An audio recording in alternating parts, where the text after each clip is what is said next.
the migration situation is being allowed to happen this way. The smart wall has consistently been a bipartisan project. So you have the Democrats creating the conditions to manufacture consent, and it's the two-party illusion. It's the left hand and the right hand. The left hand is creating the problem, and the right hand's going to come in and ride into the rescue to solve the problem the left hand has created. And it's the exact same system both hands want. And the only winner here is the people that want to create this global technocratic government system that relies on AI mass surveillance to run and control our freedom of movement. It's being sold as this liberty-driven thing that we're going to make America great again and stop illegal immigration and whatnot. But that's not what's going to happen here.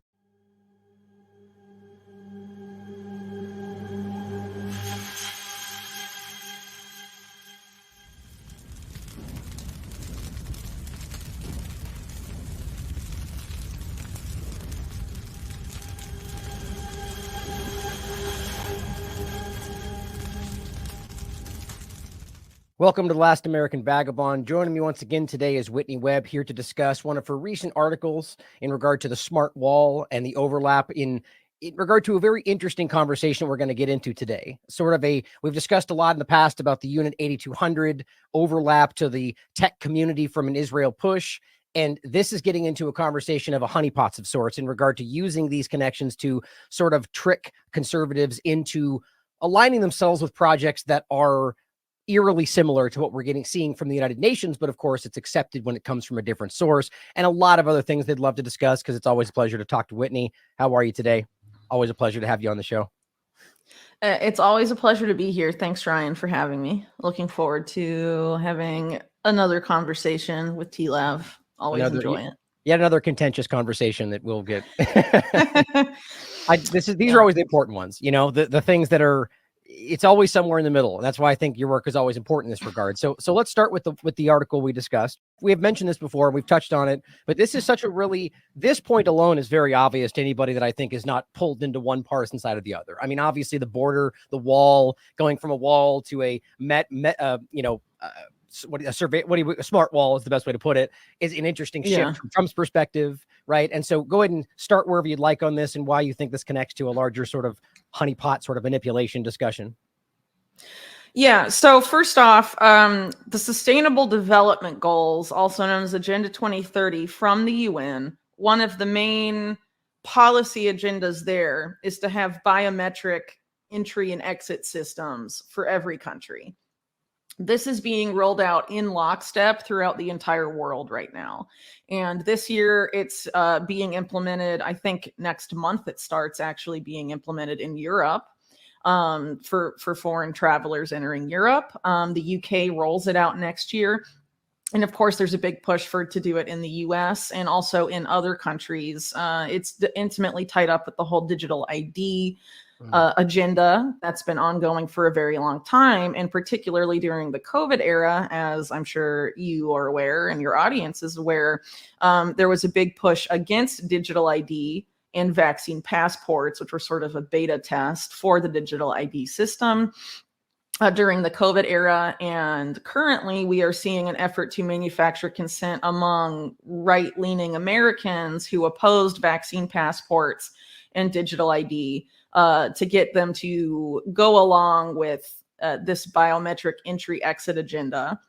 That's at its core a globalist agenda, and also an intelligence-linked surveillance agenda. I mean, fundamentally the same at the end of the day, but under different rhetoric. And so essentially what we've had over the past year, right, is a lot of increased attention paid by the media to the situation on the US-Mexico border.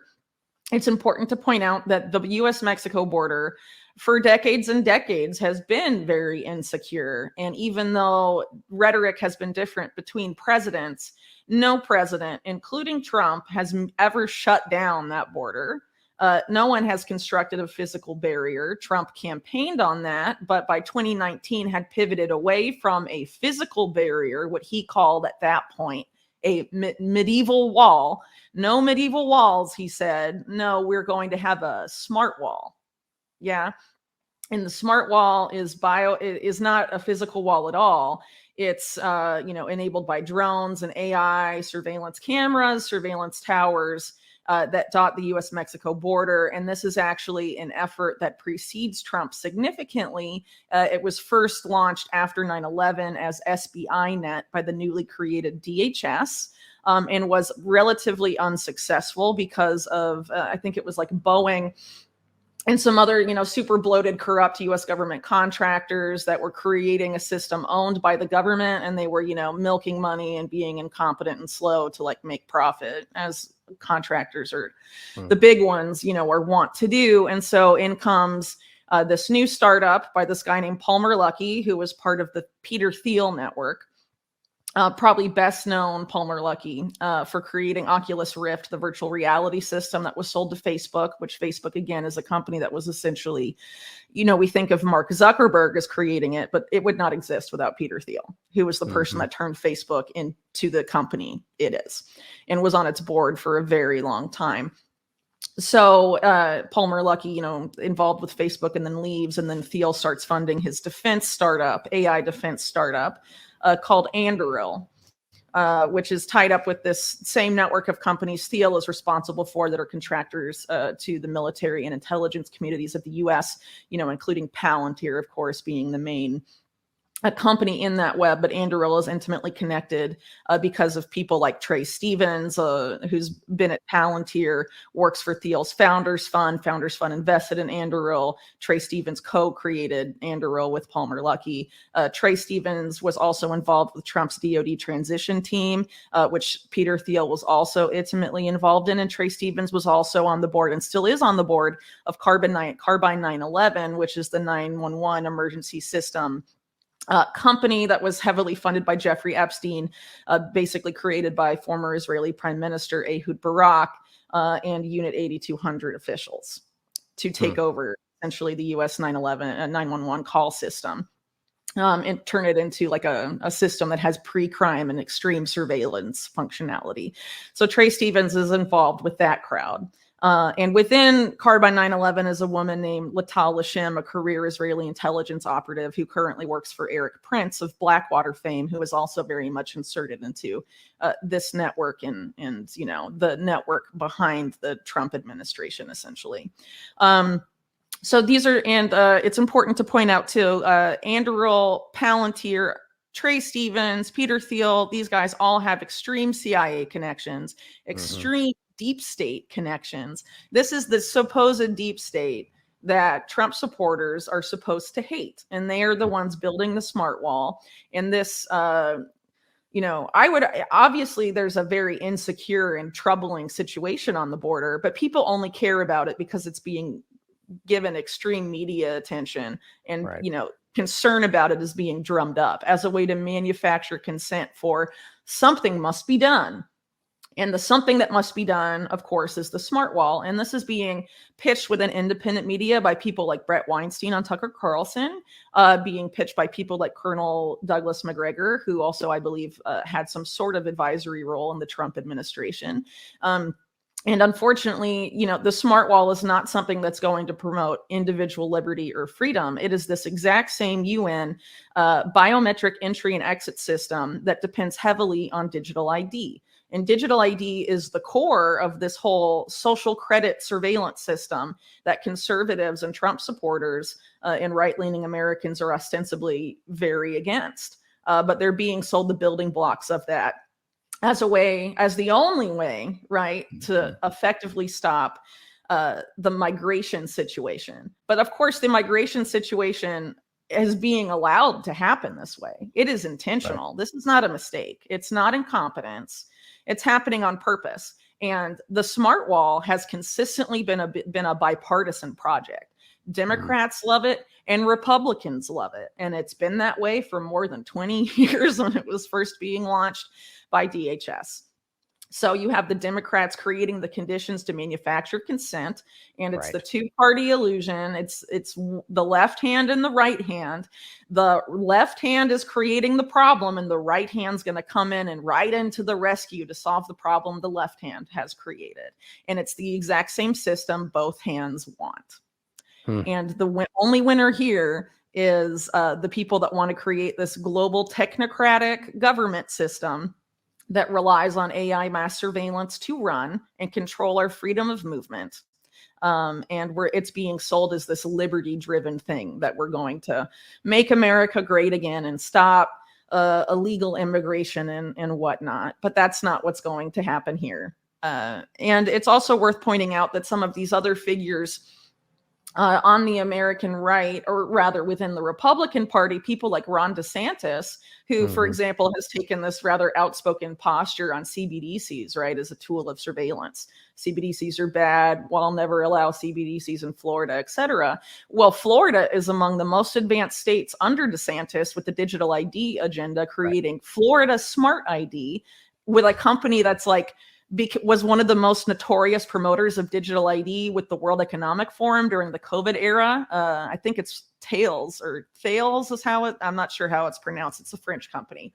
And I believe they're like military contractors as well. And they have this rather infamous video about promoting the digital ID system. And anyway, that's who's been contracted by the state of Florida to create these digital IDs. So CBDCs are bad, but digital IDs are good, I guess, if they're made by the private sector. I don't know.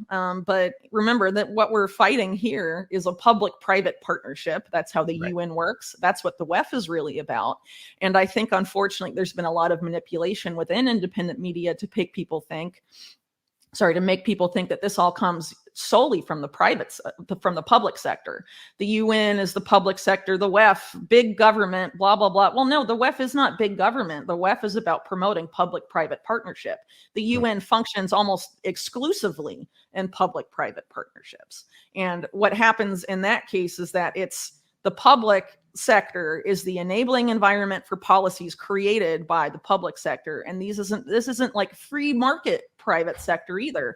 This is the crony capitalist, oligarch, financial criminal people that have been sitting on top and have been, finding new ways to steal and enslave us for a very long time. It just sort of allows a private room for the same government entities to pretend like they're not working in a government capacity. Right. I mean, along with everything else, like it's just like this complete. I think we've talked about this a lot about the shell game of the public-private partnership. It's just such a scam, in my opinion. It's very obvious. I mean, they'll blame the public sector for something, and then the private sector will ride in to solve the problem, and then the private sector becomes the problem, and the public sector comes in to rein in but it's all the same people at the end of the day, but they just switch around. It's either left or right or public or private. They have to keep you ping-ponging you around so you don't figure out what's actually going on. And I think it's very unfortunate that there's a lot of prominent people in independent media that are promoting this agenda, whether they're intentionally doing so because they've been paid to do so, or whether they've unwittingly been sold by other figures that this is a good idea. It is not a good idea. I completely agree. Before we get into the different ways that digital ID, the biometrics and what kind of things we're talking about there, in regard to the Unit 8200 Israeli overlap in that conversation, and then overlapping that with the larger point you're making about the globalization, which I think everybody at least some degree understands what that means in regard to the different World Economic Forum pushes and the biometrics and all of that. But how do you see the Israeli element of that playing into it? Do you see that as simply part of the global governance dynamic? Because it's hard for me to see it that way with the way things are playing out in the world stage right now, but maybe we're all just being misled. But how do you see that Unit 8200, like the Carbine 911 and all these different companies tied to Israeli intelligence kind of overtaking US entities? Is that the same agenda in your mind, or are they separate things?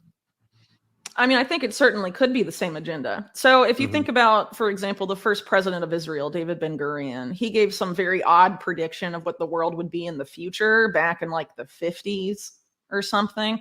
And it was about like a global government, a one world government, but the capital of the government is in Jerusalem. And Israel essentially has an outside role in like leading this global government. So it's not necessarily that like, oh, there's like this push for Israeli supremacism within this current extremist government in Israel. That whole idea is not necessarily incompatible with a global governance agenda. And I think it's been very clear for some time, at least under Netanyahu's time as prime minister of Israel as it relates to the cybersecurity agenda that he has overseen in the development of Israel's cybersecurity sector, and how he's essentially eliminated any differentiation between Unit 8200 and Israeli intelligence and that sector. That's been very deliberate, the seeding of it within major parts of the U.S. government, the U.S. corporate world, and of course, countries beyond the U.S. That's been very deliberate. It was framed initially, I mean, it's an admitted policy. It was initially framed within the U.S. as being a way to prevent the United States from ever meaningfully supporting in any way the BDS or boycott, divest, sanctions movement. But really, it's a way for Israel to have, undue influence over, American foreign policy decisions. But it obviously is more than that. The U.S. national security state is truly binational and has been for decades. It's U.S. and Israel. The deep state in the U.S. is, if you look at Iran-Contra and numerous other scandals of the deep state, it's been the U.S. and Israel together for a very long time. Israel also has a deep state, which is something that I think a lot of conservatives in the United States overlook routinely, and that the U.S. deep state, when it wants to get away with something, so specifically among conservatives, uses the Israeli deep state to accomplish it, because there's it's taboo to criticize Israel in lots of conservative circles. And they definitely use that to their advantage, I think, to a significant degree. But anyway, Netanyahu's policy is to have cybersecurity and Israeli dominance of that particular field be used to ensure that Israel, despite its size and population size and geographic size, has undue influence over the over future events and future paradigms of governance. And so I think, regardless of how this plays out, I think Israel is very content to have some sort of global government system, as long as it's given a preeminent role. And of course, people that have been talking about the pushes for global government and one world government for a very long time have also talked about the advent of that coinciding with one world religion and the launch of that. And in the UAE, I think it happened recently, actually, they've created this singular building that's supposed to be a place of worship for all the Abrahamic religions, and sort of making an amalgamation of Christianity, Judaism, and Islam, and having that being seated in the Holy Land and all of that. So it's very possible that all these things could be related at some future date. Unfortunately, it kind of complicates analysis of what's really going on. The fact of what we've seen over the past several years, a lot of people, I think, have been kind of stuck in the paradigms that dominated independent media before COVID-19. Because during COVID, we saw all these different countries on ostensible, opposing sides. U.S. empire and adversary states of U.S. empire, all agreeing about COVID-19 policy, all agreeing about the United Nations Sustainable Development Goals, which are completely designed by Western bankers. Why are Russia and China and Iran, rolling over for that? And that's not just COVID too, right? Sustainable Development Goals extend far beyond that, but also include that. And they're all following these policy agendas as well, including like biometric entry-exit systems, the whole smart wall idea. All these countries are doing that. So I think that makes it harder to take the whole idea of multipolarity seriously without, interrogating why that might be, right? And so how much of this at the geopolitical level is not necessarily theatrical. People are dying. The suffering is very real. But are the elites on the top? What are their goals? It seems like the neo-feudal paradigm is essentially, the technocracy neo-feudal paradigm is shared by elites in Russia and China just as much as it is by the elites of the EU and the United States. And there have been predictions from a long time, probably the most infamous of, people like Albert Pike in the 1800s, that the Third World War would be between, the Zionists and the Muslims, and that it would, allow for, when the ashes settle on the complete destruction of a third world war, that there would be, you know, a global government essentially, and, you know, order out of chaos and all of that. So how much is, you know, how much of this is planned to go that route? How much of it is organic? I don't know. I mean, I feel like a lot of people are very emotionally invested in particular narratives and unable to really look at a lot of this objectively. But, you know, and I think also when people interrogate a lot of these things that were taken for granted maybe before COVID, it's not necessarily that there's an intent or interest in minimizing the suffering, especially of the Palestinians who have been test beds for this exact system that is the United Nations Sustainable Development Goals. You know, the Israeli tech tested there is exported elsewhere to implement these policy agendas. Well, we've seen Lavender, we've seen Habsora, like the different AI elements come out already. They've talked about, you know, and discussing that. And so that's something that's directly connected to the. Go ahead. Yeah, well, I mean, that stuff was never intended to stay in Palestine, and they routinely had been testing the stuff for this coming global government system on voiceless, vulnerable populations. Obviously, the Palestinians fall in that category, but there's other people as well that have been beta tested for digital ID in very predatory ways. For example, the stateless people that live between Myanmar and Thailand, like they don't have any citizenship anywhere, and they were one of the beta tests for digital ID involving some NGO that was like known for sex trafficking and stuff. I mean, very predatory and nasty stuff. Has been going on for a long time, and they test it on populations that are vulnerable, and then they export it elsewhere. So essentially the situation we have is that we have groups like that, you know, like the Palestinians, and then groups that essentially are that, but haven't realized they are that yet.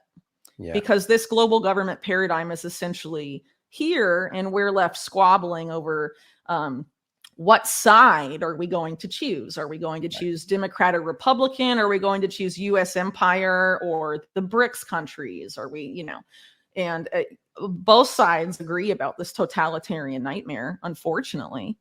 Obviously, I would say that there are people that do not agree with that within the governments of each, certainly at lower ranks than the higher ranks, you know, and that I think there's definitely those people that think these conflicts are organic, but I think unfortunately at the highest levels, the 0.1% of the global oligarchy, there is an interest in creating as much chaos as possible in order to force the implementation of the things that the SDGs explicitly discuss that every country in the world is signed on to, and which are very, very, very, very bad. Well, on the note of the digital ID, you bring up the interesting point about the, you know, the battle tested conversation, which a lot of people have covered over the years, just with munitions, you know, bombs, and selling them battle tested because they've been used in the Palestinians. The Lavender AI system, which is more of the person focused aspect, or the Habsora aspect, or called the gospel when translated, is the general building focus point. But there's also, and these are all AI murder systems, essentially. There's also the aspect of the whole UNRWA overlap, the right of return, and how there's been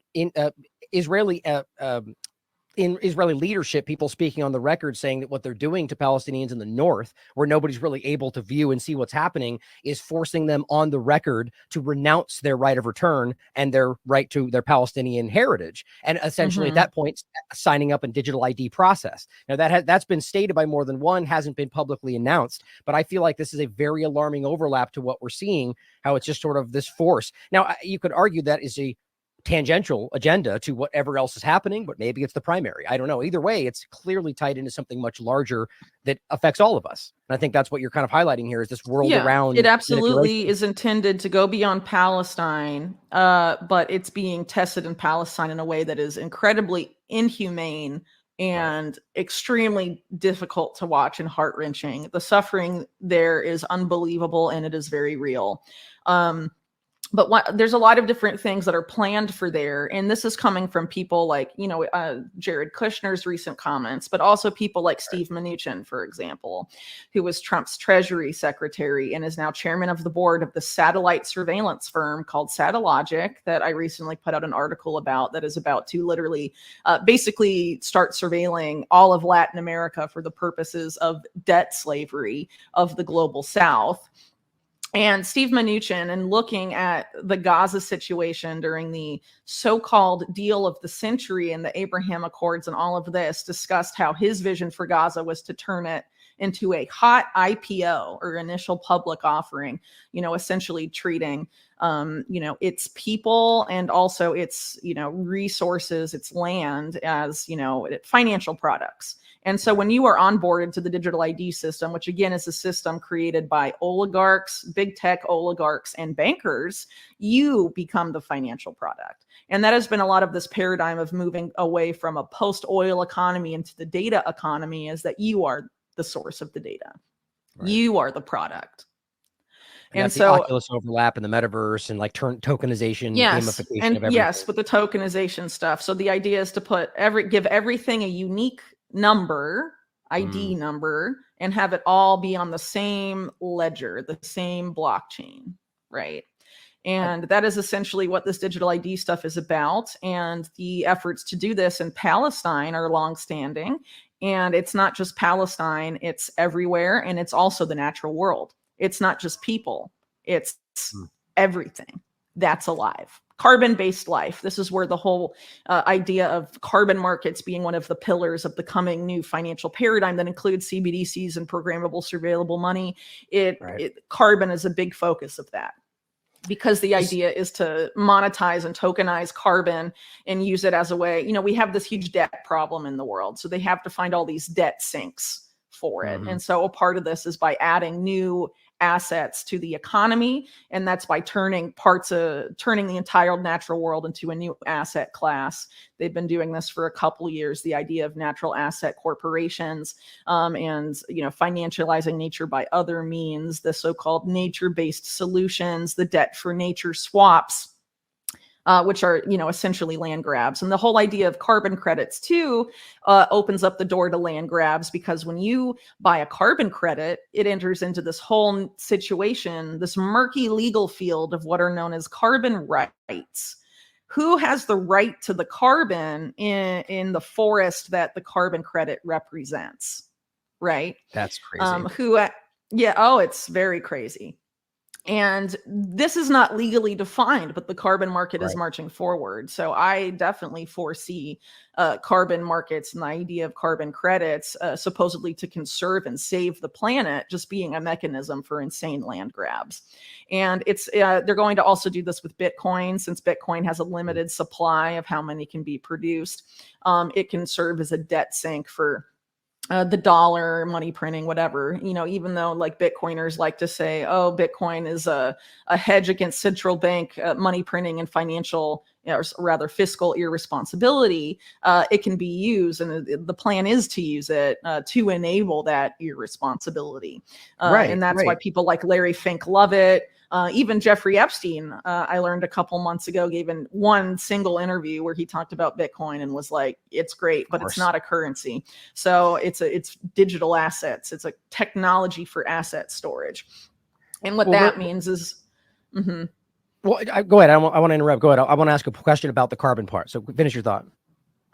Oh, no, just that they can use it as a debt sink, so they can keep printing money. But because, the Bitcoin value will go up the more they hyperinflate the dollar, they can just, continue the same crap that way, and by also creating this new asset class. So they have a lot of plans for keeping all this stuff going, but it's going to be, instead of enslaving people with like bad toxic debt, like, exploded in 2008 and like exploded in the 80s and all of that stuff, they're now going to turn the natural world into debt, basically, and you into debt. And, there's human capital, there's social capital, there's natural capital, our very being, what we do in our lives, our careers, our social relationships, our social networks, and the natural world are all going to become financial products. And it can't happen without digital ID, and it can't happen without the ledger, the blockchain. Right. This puts a whole new spin to the phrase you coined, your body is the new battlefield, doesn't it? It really does add a whole other element to that. Now, what you described there, I just recently played a clip that I was trying to understand, and I wasn't sure if I fully understood what he was getting at. And my point was, I'll play this clip for you really quickly. It's short. Is that it seems like, well, what you're saying, like taking like an example from banking, is that just by claiming that because the banking situation is set up the way it is, that everybody will partake in it, which will benefit the system, is not accurate when you realize that people can short and they can, and then in real world situations, create the negative circumstances to that benefit from. So do you see that also being the same conversation here, where you could essentially destroy things, or right? Isn't that the same dynamic? Oh, Am I yeah. wrong in that? So there That's was the terrifying. scandal in the 1980s, the junk bond scandal, and Mhm. it was tied up with the savings and loans crisis. And essentially the junk bonds were being like created Right. out of this bank called Drexel Burnham Lambert by this guy, Michael Milken, and they were being used to fuel the takeover of corporations by corporate raiders, who were a lot of these organized crime, intelligence connected figures, a lot of whom were tied to Jeffrey Epstein, who had a lot of ties to people that came from Drexel Burnham Lambert or the corporate raiders. That were essentially being turned into the corporate titans. You know, they were being allowed to take over large swaths of corporate America, fueled by this junk bond stuff, and tied up with the savings and loans crisis, which involved the Bush family, the Reagan, CIA, networks, and all of that, along with, a lot of organized crime people. I talk about it a lot in volume 1 of my book. And so the same people responsible for junk bonds are behind carbon trading. The person that created carbon credit trading is Richard Sandor, who, after Drexel Burnham Lambert collapsed, he had been a senior vice president at Drexel Burnham Lambert during the junk bond scandal. He created carbon trading at the behest of, first he was brought in by Bush Sr. in the early 90s to develop emissions trading for sulfur dioxide, a free market solution to the environmental problem of acid rain. And after that, Sandor was brought to the UN by Maurice Strong, who's a very deeply Rockefeller-connected figure, who created the summit that was responsible for launching Agenda 21, now Agenda 2030. And he proposed the same thing for climate change, carbon emissions to combat climate change, which at that time, climate change had, it's a rather interesting evolution, but you have groups like the Club of Rome that had been, essentially eugenics rebranded, which the Rockefellers had been doing as well, since they're one of the earliest funders of eugenics in the United States and also the United Kingdom and also Nazi Germany, among other places, and sort of rebranded as, environmental movements. We have to reduce the population to save the planet and deindustrialize to save the planet and move to a whole new system of economics for the planet and all this stuff. But it's not about the planet. As noted in one of the Club of Rome's books, they say, the way to get people to support these policies is to make humanity the enemy of humanity, to make people hate humans, make humans hate themselves, a self-hate thing, and blame themselves. And so, you have this urgency. If we don't do this, everyone will die. And so we must have the carbon market. And you must participate. It's currently called the voluntary carbon market, but the plan is to only make it voluntary in name only, just like the vaccine passports. The connection you just made to the connection you just made to the junk bond, that's crazy to me, that we can have somebody who is central to such clear manipulation be the beginning of the carbon tax idea. I mean, this is why your work is important. Sander is also the guy that created collateralized mortgage obligations, which caused the 2008 financial crisis. These are career financial criminals. This is the guy behind carbon markets. And carbon markets are so fraud and grift prone that they have not been able to work. And there's this big effort among the oligarchs to create high integrity carbon markets and improve confidence in them, because no one has any confidence in them because there's been so many scandals that the credits are worthless and meaningless. So the response is not to tackle the fraud in the industry, it's to make people buy insurance on the carbon credits. Of course, just in case they're all liars, right? Create a new market for the insurance companies too, because the idea is to forcibly force people to participate in this market, right? And the only people that will be able to afford carbon offsets to live normally will be the elite, and everyone else will be, taxed to death, essentially, all by digital means. Who just so happen to also be the biggest polluters, so they'll just get to pay to keep doing all the big polluting, and so nothing really changes. Exactly. Yes. And so I mentioned Steve Mnuchin earlier and how he has essentially taken over the satellite firm, chairs the board, along with the guy that was head of Joint Chiefs of Staff under Trump, Joseph Dunford, who are both tied up with Cyber Reason now as well, which we've talked about many times, Right. the Unit 8200 front company. And that satellite company is now entering into a program. They launch satellites later this month to surveil all of Latin America, with the goal of creating this carbon market and surveilling carbon emissions from space. And it's very bad, as you can imagine, but this is where the debt barons are going. Let me play this clip for you, and we'll go ahead, finish your thought. No, it's all good. Okay, well, let me play this clip for you, and I just want you give me some contextualize what he's saying here in the context of what you were just saying. And maybe now that you've explained all this, this will be more clear. I played this day before yesterday, I think, and I think I understand what he's getting at here. And I think it's just this kind of like tokenization of natural things. But I want to make sure that this is what we're talking about. And at the very least, this will add an example to what you're saying. So central banks are also starting to understand nature has real value. Carbon, we already figured out. And carbon is moving very quickly into a system where it's going to be very close to a currency. Basically being able to take a ton of absorbed or sequestered carbon and being able to create a forward pricing curve with financial service architecture, documentation. I just came out of a meeting this morning, how we're trying to accelerate that. To be quite honest, not to get very boring, that we're on financial topics and things, but they're going to be derivatives. And you need ISDA documentation if you want to trade a derivative in the marketplace. And all of this actually matters for nature as well. I'm going to quickly hand off, but again, I want to talk about value one more time, because the southern part of the world has value far greater than large elements of the northern part. They're going to steal the resources. Start thinking about and putting prices through debt on water, on trees, on biodiversity. This is Richard Sanders' whole thing. We find, where does that sit? I'm doing a lot of work out of Asia, and I say that my next door neighbor, Indonesia, is the left lung of the world, and obviously Brazil's the right, and Africa, absolutely critical. And we need their natural capital as a system-based world more than we need that 66 billion we've got sitting in the basement of the Bank of England. So how do we, and I'm hoping this discussion today, at least from a central banker's point of view, on how do we start tokenizing, how do we start building systems that actually create not only the value, but transfer that value around the world. Think about that. Like, okay, so this is exactly what you were saying?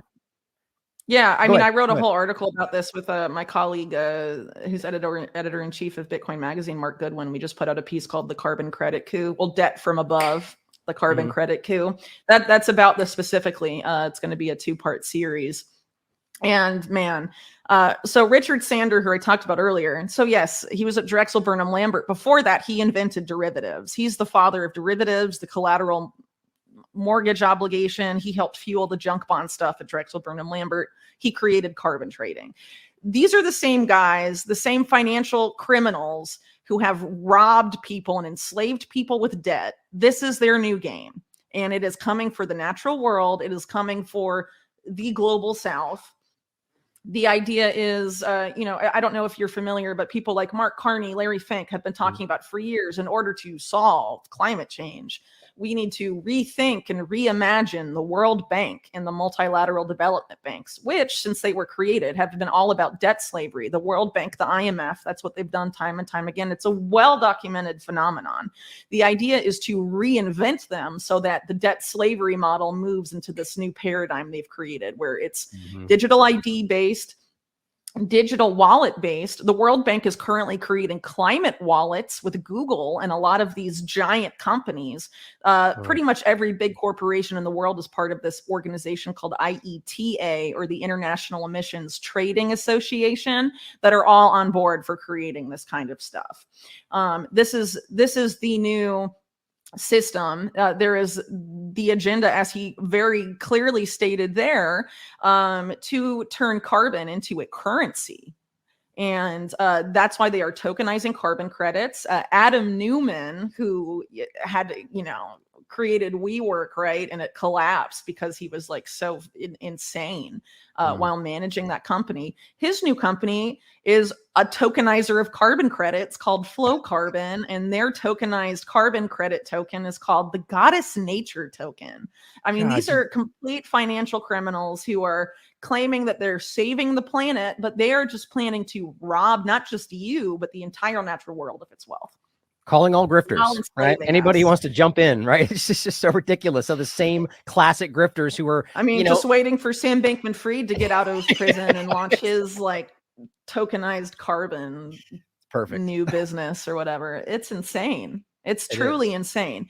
And so a lot of the people that are involved in this effort to do this in the global South, as I mentioned earlier, you have like Steve Mnuchin chairing the board of this company that's also like intimately tied to like DARPA, DHS, the NSA. These are the people surveilling Latin America for the planet now, enabled by Elon Musk's SpaceX, which is launching these satellites into space. Of course.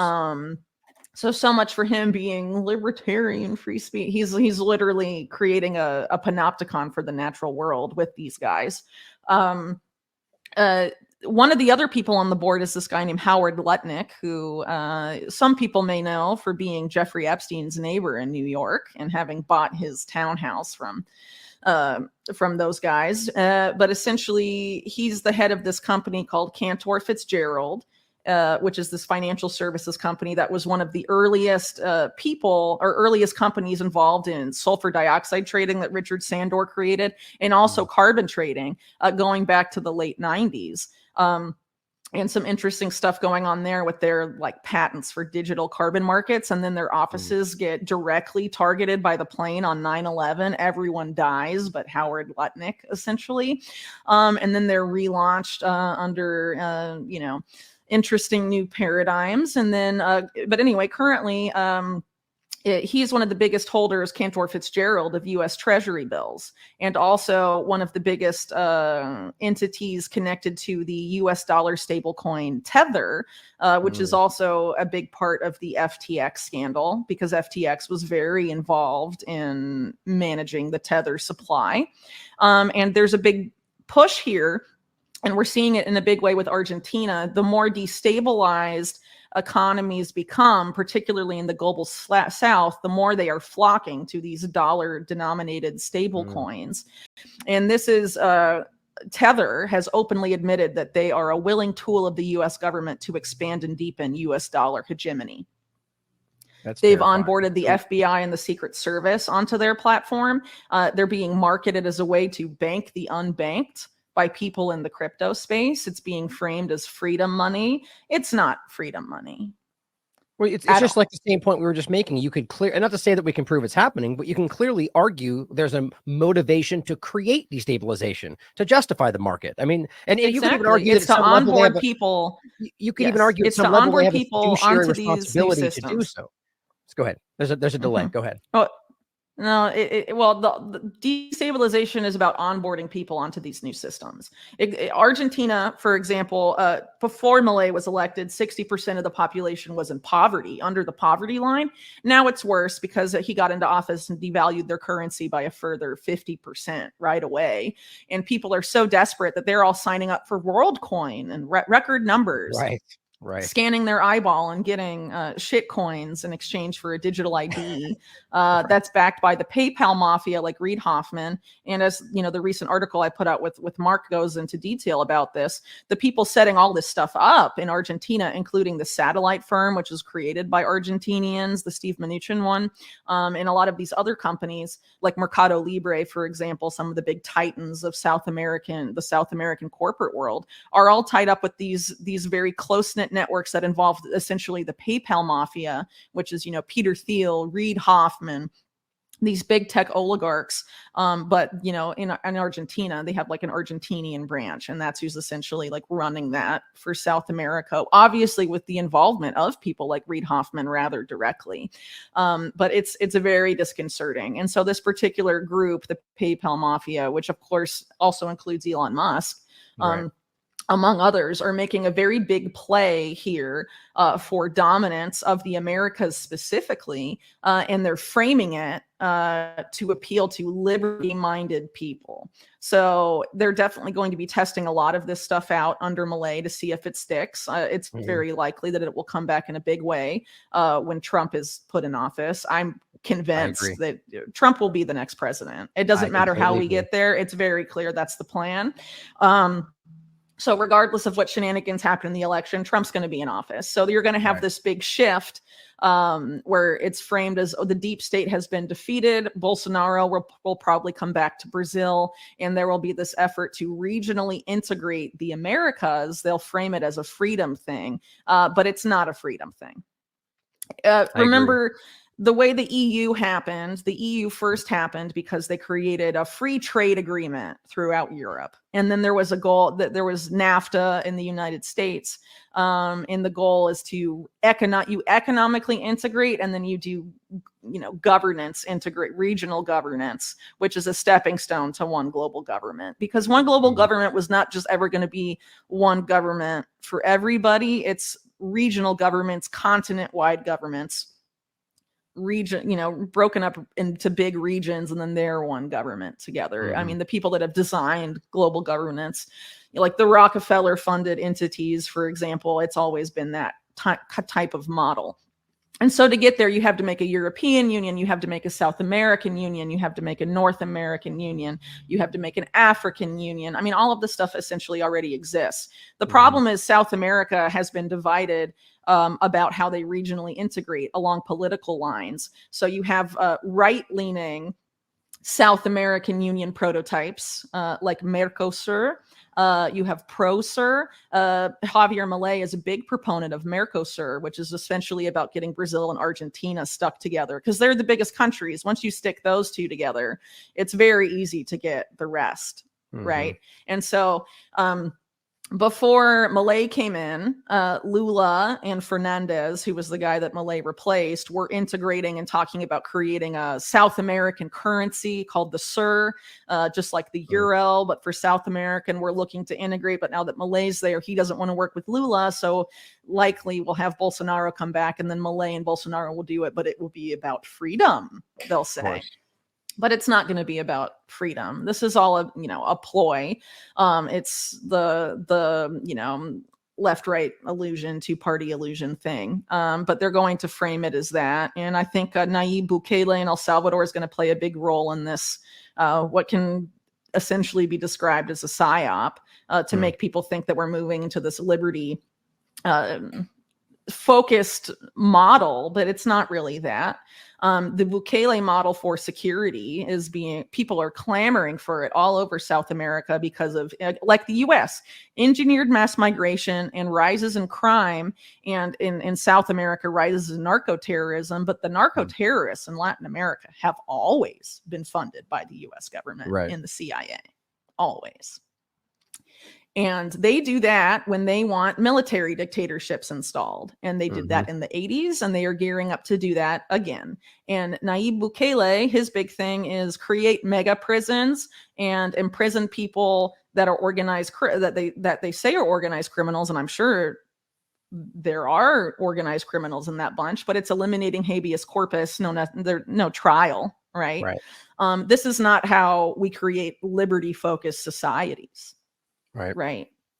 Well, I think there's no mention of the U.S. intelligence role in creating these organized crime groups, these drug cartels that dominate Latin America.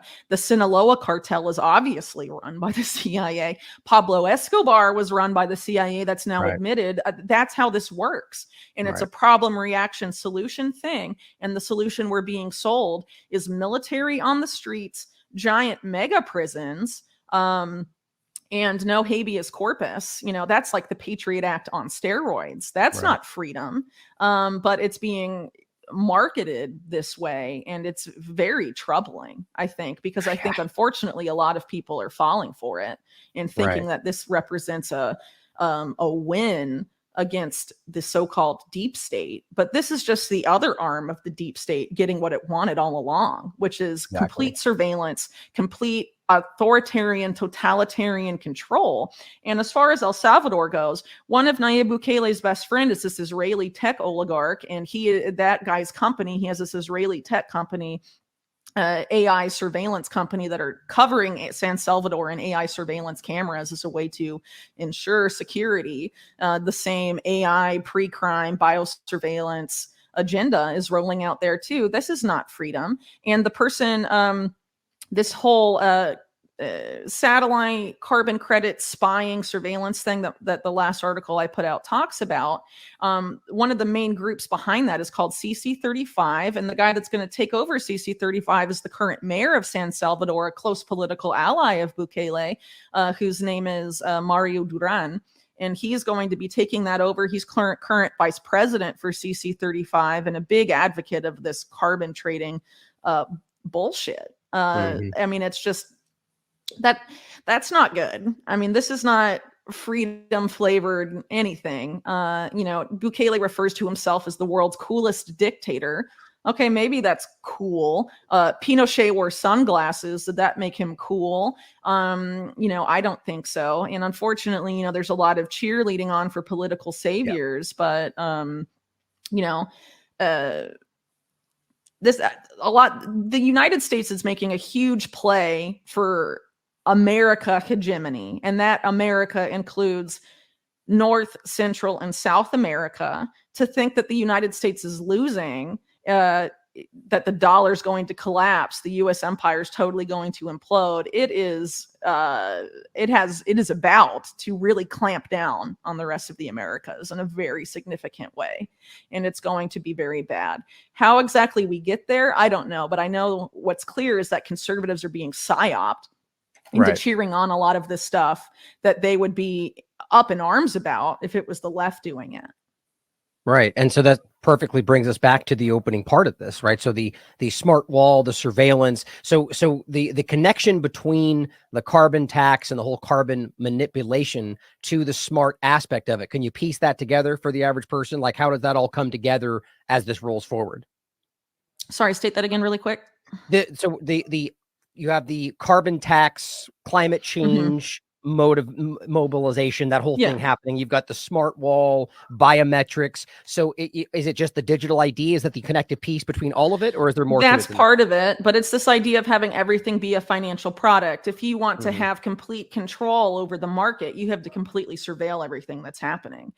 That's why a lot of these, so for example, Ghislaine Maxwell's secret husband, Scott Borgeson, ran this firm called Cargometrics. And essentially what Cargometrics was a way of surveilling the oceans and shipping containers and their movements. And then it morphed from that into a hedge fund, precisely because when you have that type of surveillance data, you can get an edge in trading on markets. And so the more surveillance data you have, the better your trades are, the more money you make. So that's part of it. But the other part is that the idea is to, of the complete surveillance thing is having complete ordered control of everything that comes in and out of your system. Right.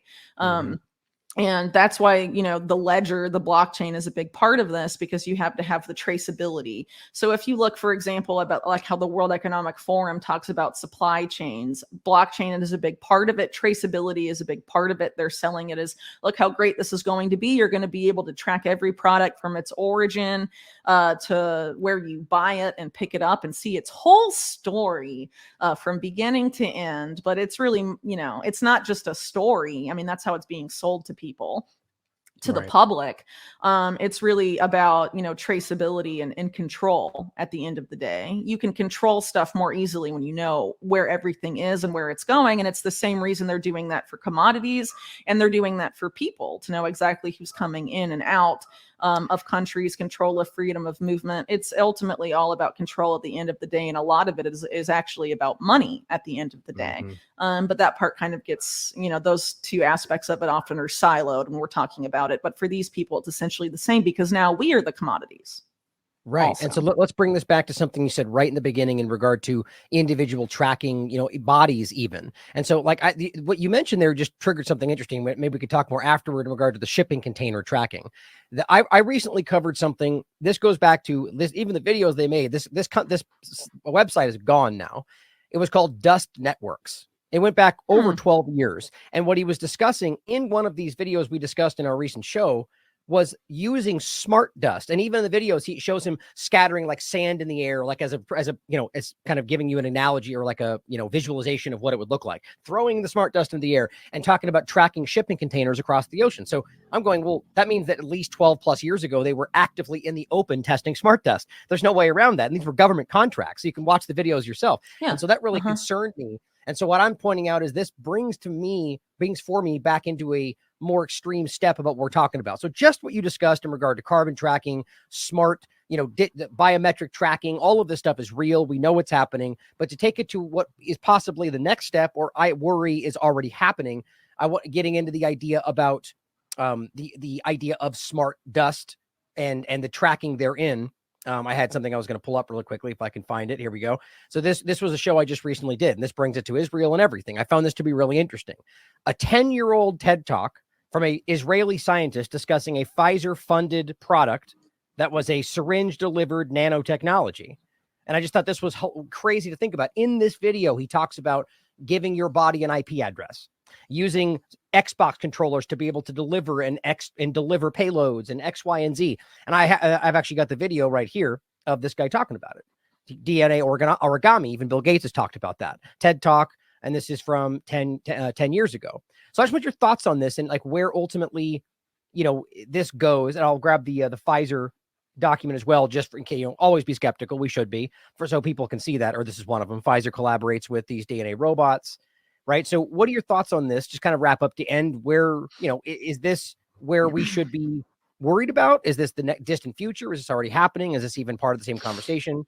How do you see this? No, it is part of the same conversation, but it's sort of a different side of it. So, ultimately, at the end of the day, this is control over commodities. So now that we're the commodity, it's also control over, for body their tracking. security, not for ours, over how humans perceive reality. And so a lot of what's going on with AI is that. And then there's, of course, this intimately related biosurveillance agenda, this idea of making the internet of bodies and also, the internet of brains through the popularization of brain computer interfaces a la Neuralink and things like that. And it's all trying to have these systems interconnected so that they're all completely surveillable and that the data can be harvested en masse and exported to the same global database.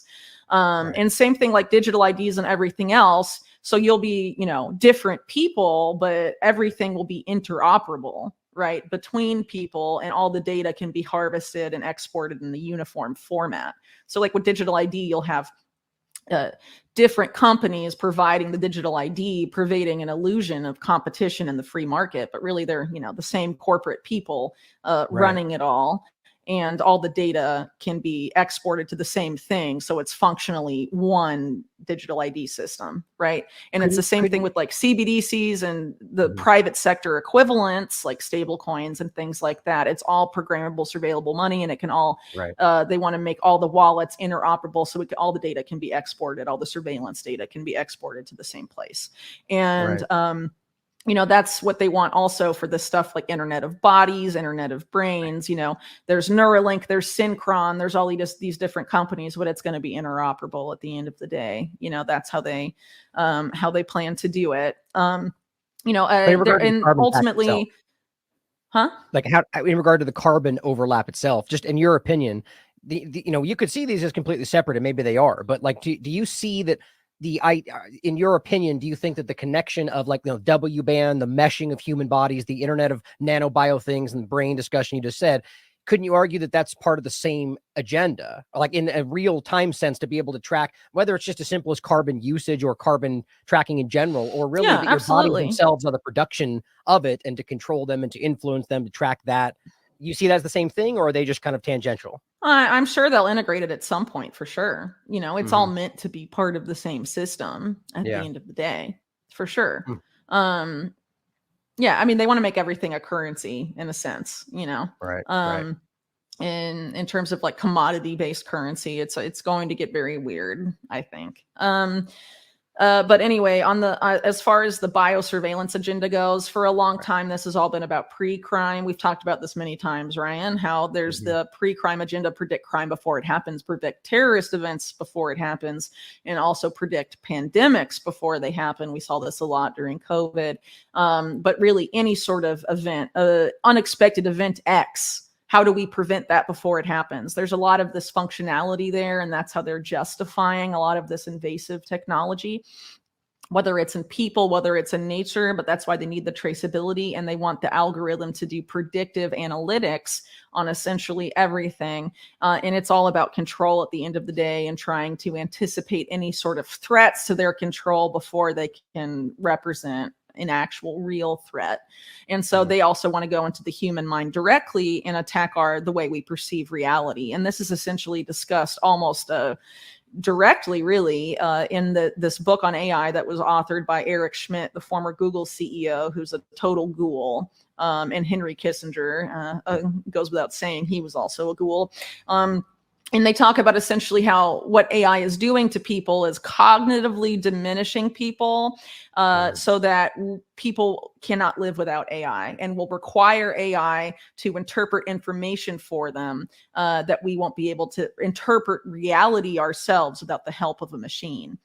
And so they design that machine, they design that algorithm, and they can control how we perceive reality as we're perceiving it. They tell us how to perceive things. And they've been doing that for a long time to an extent with media psyops, but they want to go directly into people's brain and also essentially de-evolve us, to make us completely cognitively non-functional without their technology. And so the transhumanist stuff is part of that. But also, I mean, they're doing it to people through the algorithm now. People don't know, if you don't use it, you lose it. So people are dependent on Google Maps because there's no physical maps anymore. No one knows how to navigate without the phone. And there's numerous other examples, like calculator. Use their phone for the calculator, no actual little calculators, no mental math, whatever. It's all about trying to get people dependent on their technology. And that's how they plan to enslave us, is through our dependence on their technology. And they will use it as, both the carrot and the stick. You can't live without this. Now we've got you. And so we're really at a fork in the road here in how we approach this, because if we keep down that path of dependence, they will enslave us. So the goal is to get away from that as much as possible. And that obviously means something different for everybody. Yeah. 100%. Probably have to go, by the way. Okay. Well, just on the way out, if you have to leave, that's, what should Republicans be thinking about this, or just right-minded people in regard to right-leaning minded people? What should they be thinking about? Go ahead.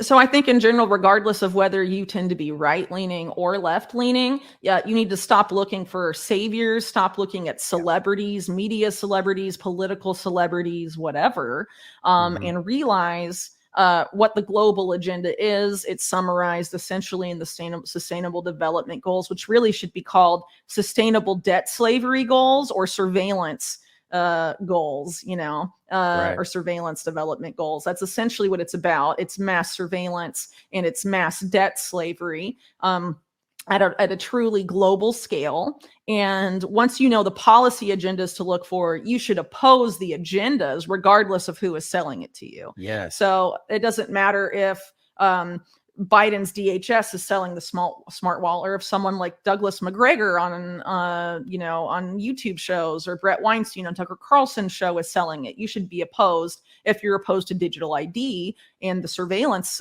paradigm that comes with it. If you're opposed to that, you should oppose it regardless of who's selling it to you. And you should look for at the agenda, not at the people selling it. Because if you're just focusing on the people, they'll be selling you all sorts of stuff. All those people can be compromised and be made to sell you whatever. There's media assets everywhere.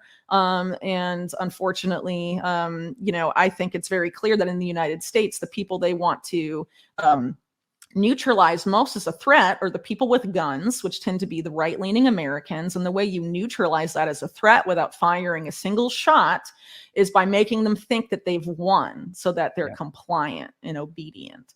And that is exactly what I think is going to be happening as the election moves forward. And, these efforts to frame Trump as the savior become more and more overt. it's going to be very troubling. And of course, just like every election years, I'm sure you've brushed up against this as well. The whole thing is, oh, well, if you don't support Trump, you must support Biden. No, it's just like so annoying. And it's like every 4 years, regardless of like who's the guy coming in or coming out, whatever, you get accused of playing ball for the other side. And like, no, all the people involved here are corrupt and they're garbage, and they're going to sell you dystopian hell. When Trump was in office, he brought us Operation Warp Speed. He printed trillions of dollars and hyperinflated the dollar. He allowed Fauci to lock down the country and like gave him an award and all of this stuff. And it's been framed on all these different ways. And there's been all these apologists trying to say, oh, it wasn't what it looked like. Yes, it was. They did this with Obama in the first term to sell us his second term. And it was the same bullshit the second time. And we can't afford to go through that with Trump to see if he'll drain the swamp this time. It's a fool's errand. It's no. And so if you care about the Constitution, care about the Constitution at the policy level and stop looking to these people to tell you what to believe.